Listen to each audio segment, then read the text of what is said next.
For example, we have now debates about artificial intelligence. But even to participate in this debate, you have to make some decisions which are so fundamental that they have to be qualified as philosophical. No, like, what is freedom? Are we free? In what sense does artificial intelligence constrain our freedom? What do you mean by freedom? I know, for example, many people who are in their scientific outlook fully determinist materialists. And they say, when we talk about social freedoms, this has nothing to do with this philosophical aspect, like, in my brain, am I really free when I act, when I say something? They will say, it may be totally determined there, but freedom simply means the subjective feeling of freedom.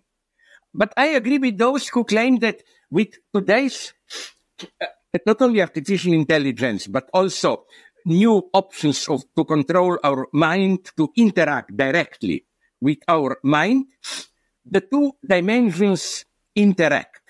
That is to say, the question, can our mind be mechanically controlled? Do we really have a free will? It's not just an abstract theoretical question.